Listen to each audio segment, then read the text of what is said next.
There is something about the first light of morning. The world has not fully awakened yet. The streets are quieter. The airport terminals have not reached their full level of confusion. The coffee is hot. The possibilities still feel endless, and for a brief moment, everything ahead of you looks possible. That is what travel has always felt like to me, a beginning.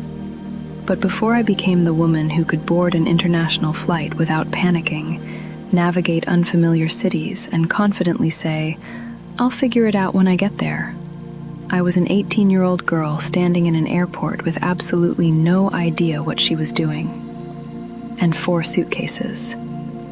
Not 4 little carry-on bags, 4 actual suitcases. Apparently, at 18, I believed moving through Europe required everything I owned, and possibly a few things belonging to other people. Looking back, I cannot tell you what I packed in all 4 of those suitcases. I was going to visit my sister, not establish a new nation.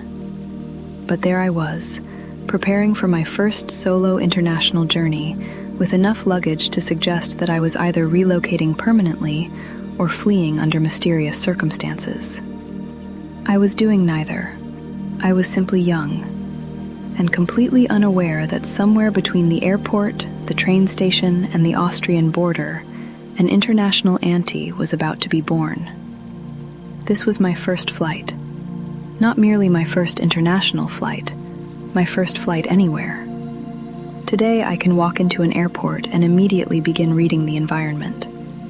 I notice where the departure boards are. I find the security line. I check the gate number, locate the nearest restroom, and determine whether I have time to get coffee before boarding. At 18, I knew none of that. Everything in the airport looked official, complicated, and slightly threatening. People moved as though they had been given instructions I had somehow missed. They walked quickly, carrying briefcases and small pieces of luggage that rolled obediently beside them. Meanwhile, I was wrestling with 4 suitcases that appeared determined to ruin my life before I even left the country.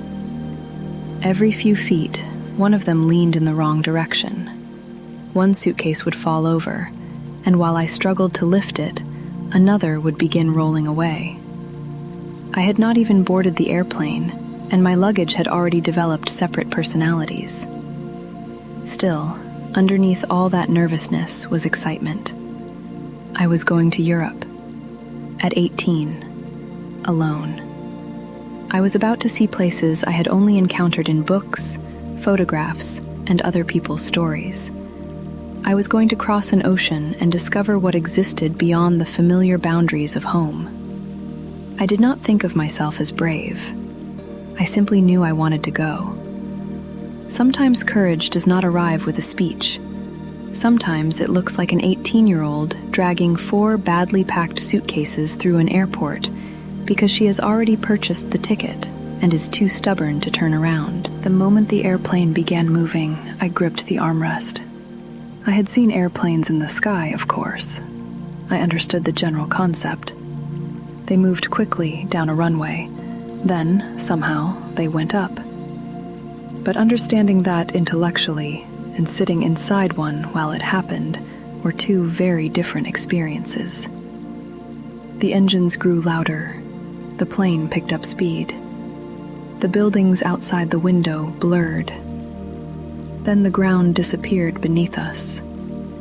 For a few seconds, my stomach felt as though it had remained somewhere on the runway. I looked out the window and watched the city become smaller. Roads turned into lines. Houses became tiny squares. Clouds that had always seemed impossibly distant were suddenly floating beside me.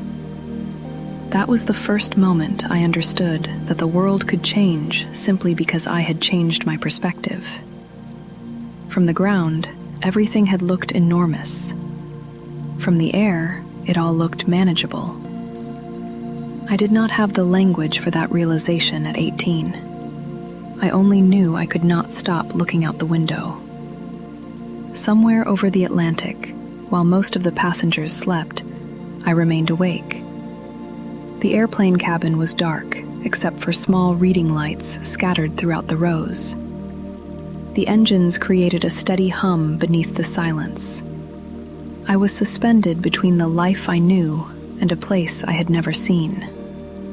There were no cell phones providing live maps of the flight.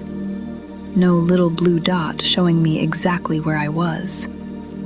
No text message announcing that we had crossed into another time zone. There was only darkness outside the window, and the knowledge that I had placed myself on a machine traveling across an ocean. I should have been terrified. Instead, I felt free. That feeling lasted until I had to retrieve the 4 suitcases. By the time the final suitcase appeared, I had begun questioning every decision I had ever made.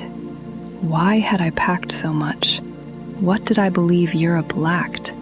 Clothing? Shoes? Soap?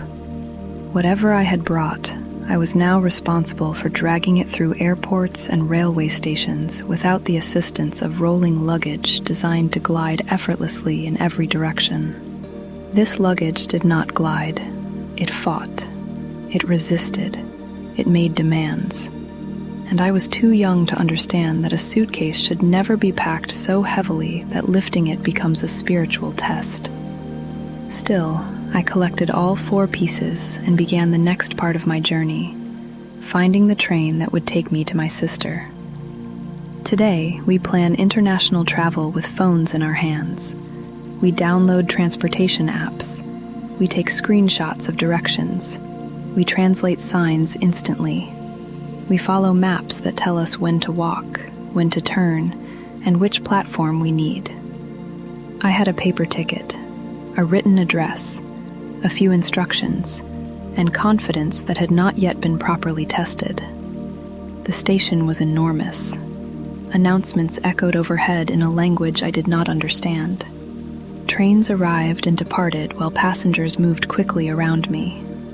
Signs pointed in multiple directions, and every platform seemed to require a staircase. A staircase, with 4 suitcases. That journey alone should have qualified me for some kind of athletic award.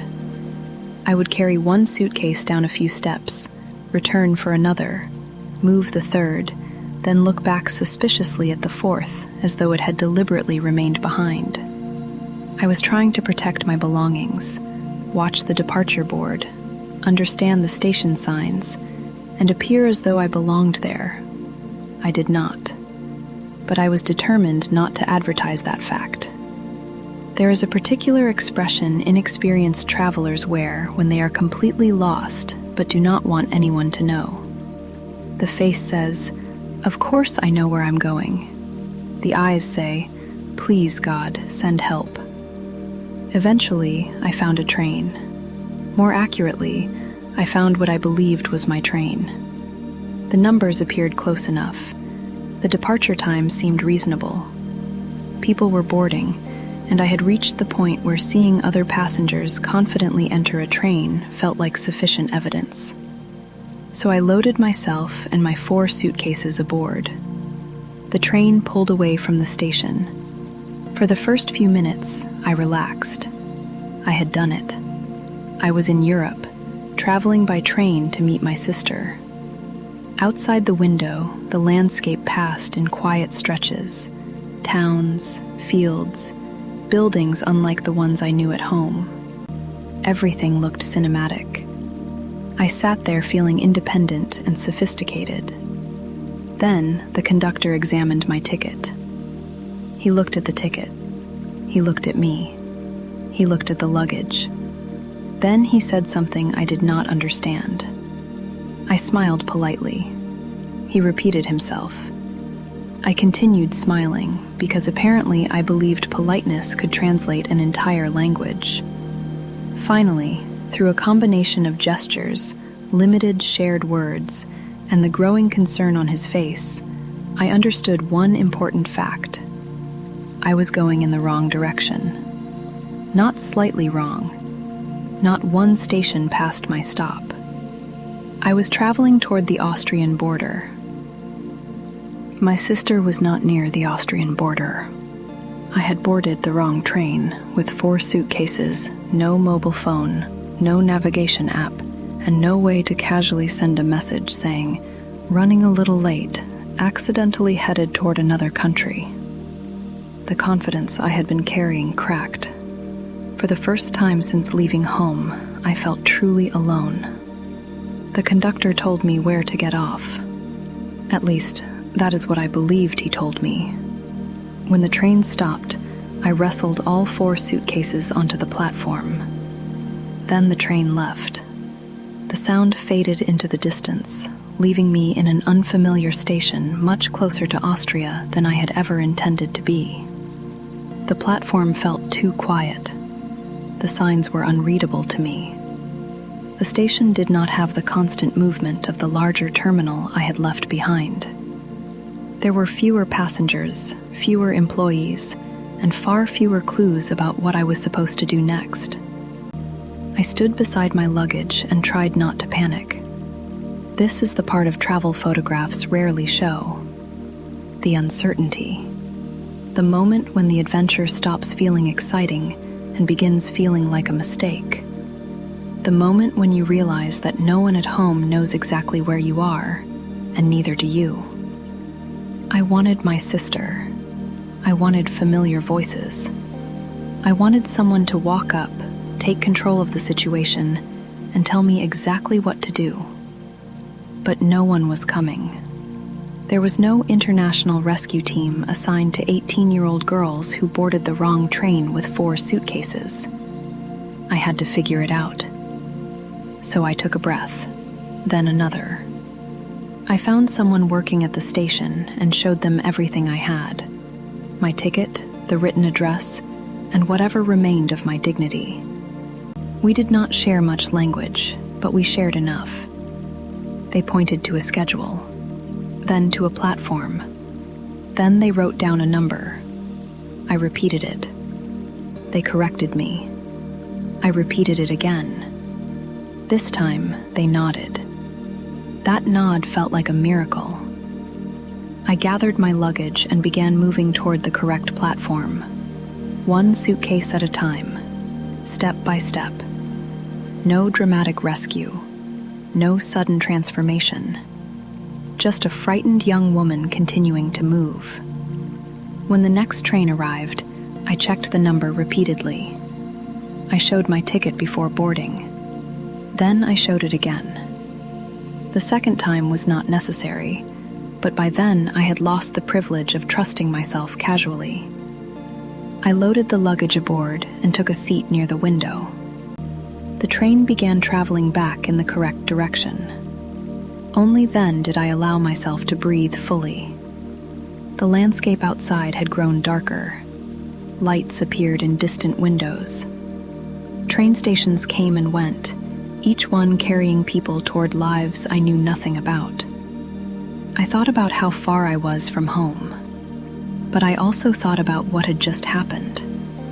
I had gotten lost. I had been frightened. I had not understood the language. And yet, I had found help. I had asked questions. I had corrected the mistake. I was still moving toward my destination.